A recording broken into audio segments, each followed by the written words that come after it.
सकती है? एक पुरुष के अलावा कोई महिला यह संकल्प ले सकती है क्या? ये भगवान की प्रदत्त चीज है। महिलाओं जैसा कोई है नहीं। मैं महिलाओं का बहुत सम्मान करता हूं, उन महिलाओं का जो महिलाएं जानकारी रखें, राम जी की कथा पढ़ें और भागवत कथा पढ़ें। महिलाएं अपने जानकारी के लिए पढ़ें और अपने बच्चों को सुनाएं, तब तक तो ठीक है। प्रवचन मंच पर, व्यास मंच पर वही बैठ सकता है, क्योंकि व्यास आय विष्णु रूपाय, विष्णु का रूप भगवान श्री हरि का रूप व्यास होता है। मेरी बात आप लोग समझ रहे होंगे। लेकिन सबसे ज्यादा अगर आज समाज बिगड़ रहा है, लोग कहते हैं ना कि युवा वर्ग के लोग, लेकिन मैं ये नहीं कहता। युवा अगर अच्छे न होते तो आज यहाँ कथा न होती। इस गांव में बहुत से लोग हैं, किसी ने गुरु को बुलाकर 2 शब्द सुनने का प्रयास किया? केवल गुरु बाबा आए, पैर धोए, जल छिड़के, कैसे गुरु बाबा जाएं, जजमान चले दूसरे तरफ। किसी ने सोचा एक मंच बनाओ, एक मंच बना करके गुरु महाराज, जिस गुरु महाराज की पारी है उस गुरु महाराज को बैठाओ, कुछ सुनो, कथा प्रवचन कराओ। कोई नहीं चाहता। क्यों? लेकिन अगर एक गांव में यज्ञ होगी तो महिला कथावाचिका की मांग सबसे ज्यादा अगर कोई करता है तो बुजुर्ग समाज करता है। मैं उस गांव में बुजुर्ग ने कहा कि गुरुजी श्रृंगार रस, हमने कहा धन्यवाद। मैंने आमंत्रित किया, क्योंकि मैं इस लाइन में हूं तो 10-12 कथावाचिका संपर्क में है, एक से। लेकिन अफसोस इस बात का होता है कि मंच संचालन का कार्य आचार्य करे और व्यास का कार्य व्यास मंच पर एक नारी करे। उचित है? आप लोग बताइए। नारी का सम्मान है, लेकिन नारी का सम्मान कहां है? देश में हमारे सम्मान है, लेकिन ये कथा मंच है। कथा मंच पर बैठने का अधिकार सिर्फ और सिर्फ आपकी ब्राह्मण, गुरु, विद्वान, या मैं तो ये कहता हूं कोई गरीब हो, कोई गरीब बालक पढ़ ले, विद्वान हो जाए। विद्वान परीक्षा, विद्वान में वह जानाती विद्वत जन परिश्रम। विद्वान दूसरे विद्वान को जानता है। ये मंच ऐसा नहीं कि ब्राह्मणों के लिए है, किसी भी बिरादरी का, किसी पंथ का कोई हो, लेकिन आके मंच पर बैठ सकता है। लेकिन मैं हाथ जोड़ के निवेदन करता हूं, मांग करिए तो एक अच्छे कथावाचक की मांग करिए, पुरुष कथावाचक को बुलाइए। मैं इस मंच से, इस गांव में भैया संतोष जी हैं, नेताजी हैं, कभी भी श्रृंगार रस के पीछे मत भागिए। श्रृंगार रस कराना हो तो ठीक है, यज्ञ करा लीजिए, उसके बाद जितना इच्छा हो उतना श्रृंगार रस देखिए। श्रृंगार रस देखना है तो अपने घर में बैठी हुई अपनी स्त्री के लिए देखिए, क्योंकि प्रभु श्री राम क्या करते थे, कभी किसी को गलत दृष्टि से नहीं देखा। इतने लोग सामने हैं, सभी हमको माता बहन बेटियों की तरह दिखाई देती हैं। इस मंच से मैं वादा करता हूं कि भगवान सदैव दीर्घायु सभी को रखेंगे। माताएं धन्य हैं, आप लोग धन्य हैं, धन्यवाद के पात्र हैं। भगवान क्या करते थे? सुबह मैंने बताया कि एक बार चुनी कुसुम सुहाए, एक बार चुनी कुसुम सुहाए, और सादर सीत ही प्रभु पहिनाए।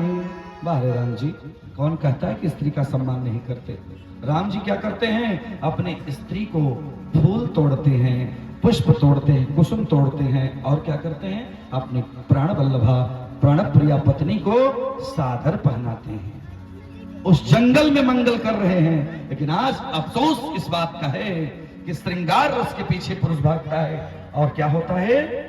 पत्नी से झगड़ा होता है, लड़की से झगड़ा होता है, परिवार को समय नहीं देगा तो क्या होगा? आज हम लोग यहाँ कथा बोलते हैं, प्रवचन बोलते हैं, घर में परिवार परेशान हो, कष्ट में हो तो अच्छा लगेगा प्रवचन? नहीं लगेगा। देखिए, बात कड़वी है लेकिन अच्छी है, क्योंकि बात जो सही कहता है वो कड़वी लगती है। भीड़ तो जुटा सकती है कथावाचिका, लेकिन आपका कल्याण नहीं करा सकती। अगर मोक्ष तक जाना है तो आप सिर्फ योग्य आचार्य पकड़िए, जैसा कि दशरथ जी ने किया। चाहते तो अनसुईया जी के पास चले गए होते ना, लेकिन किसके पास गए?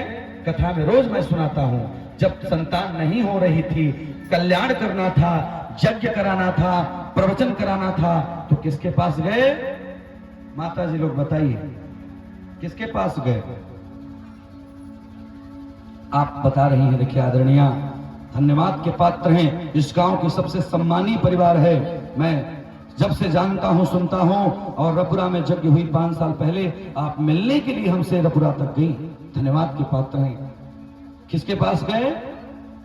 गुरु के पास गए। मैं ये नहीं कहता कि मेरे पास आइए, आप सभी के जो गुरु हो उनके पास जाइए, क्योंकि गुरु ही आपकी समस्या का हल कर सकता है। गुरु के लिए भी उपदेश दिया गया कि जो गुरु अपने शिष्य के धन को केवल लालच में लेता है, उसका शोक नहीं हरण करता। इस मानस में लिखा है कि जो गुरु केवल अपने शिष्य के धन को लेता है, उसके शोक को, संताप को नहीं मिट सकता। अगर भगवान से कल्याण नहीं करा सकता तो वह गुरु भी घोर नरक हो जाता है। मैं नहीं कहता, मानस में लिखा है, पढ़ लेना उठा के। गुरु के लिए भी है और शिष्य के लिए बहुत कुछ है। तो राजा दशरथ अपने गुरु के पास गए। तो आप सबसे मैं निवेदन करता हूं, राजा दशरथ चाहते तो उनसे बड़ा, अनसुईया जी से बड़ा कोई विद्वान तो उस धरती पर नहीं था बंधुओं, लेकिन कथा सुनने के लिए, यज्ञ कराने के लिए किसको बुलाए? अपने गुरु जी को बुलाए। जैसा कि नरेश जी अपने गुरुदेव को बुलाए, अपने गुरु के साथ आपके हरिहरपुर का आसपास के समस्त क्षेत्र में आने का कार्य हमारे परिवार के लोग करते हैं। आपने हमको नियुक्त किया। चाहते तो काशी विद्वानों की नगरी है, एक से एक विद्वान है, किसी को बुला सकते थे। कोई जरूरी तो ही ना था कि हम ही विद्वान हैं। मैं तो बहुत छोटा व्यक्ति हूँ, उम्र भी कम है, लेकिन एक से एक कथावाचक है, और उम्र विद्वत्ता को नहीं देखती है। कुछ ऐसे भी ब्राह्मण हैं, हमने इस क्षेत्र के ब्राह्मणों का मैं बहुत सम्मान करता हूं, लेकिन कुछ लोग सोचते हैं कि हमको नरेश जी नहीं बुलाए तो मैं क्यों आऊं?